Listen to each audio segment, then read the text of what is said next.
Okay, good morning, good afternoon everyone. My name is Julius I. Labangka Jr. So today I will be demonstrating on how to use the Quizalize.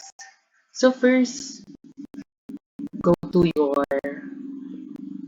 um, Google site and enter this URL. So kailangan po natin ilagay dito ang link ng application www.quizalize.com. So dito, after nyo pong enter ang link, magdadirect na po ito dito sa ating mismong site. So, ang gagawin natin is to sign in. Since I have already my account, so I will be signing with my Google Classroom. So, ito po yung ginamit ko po kanina. So, link lang po yung Google Classroom nyo dito po sa Quizalize.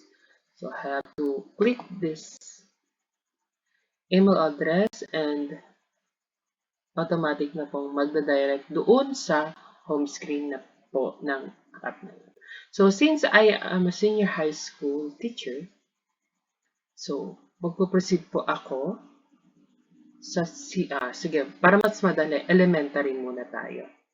Okay? Ay, wait lang po pala. So, before that, kailangan po muna natin gumawa ng class po natin. Okay?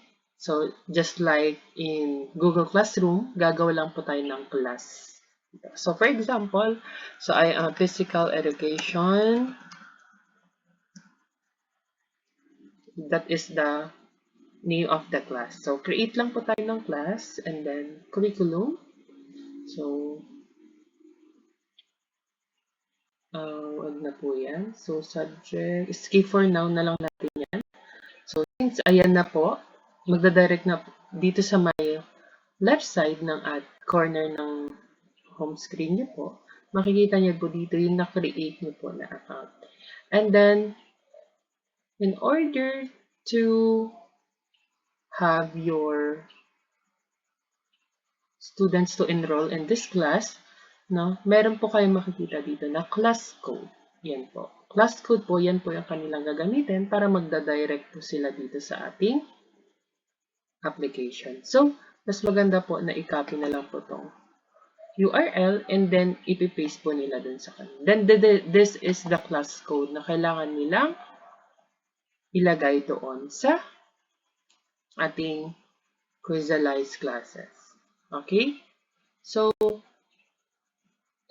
dito po, same with the Google Classroom, gagawa po tayo ng activity nila. So, makikita niyo po dito sa Find Resources, dito po may mga activity na nagawa na po. So, pwede po natin itong gamitin. For example, sa elementary tayo. So, elementary grade 1. So, grade 1, so anong gusto po natin? Since physical education tayo, physical education din yung magiging topic natin. So, kamalayan sa katawan. So, maghanap lang po tayo dito ng topics na gusto natin ituro sa bata. Okay? So, kamalayan sa katawan, mga bahagi ng katawan. So, ito. So, let's proceed dito sa ating ang ulo at ang bahagi nito. Okay. Click lang po natin yan.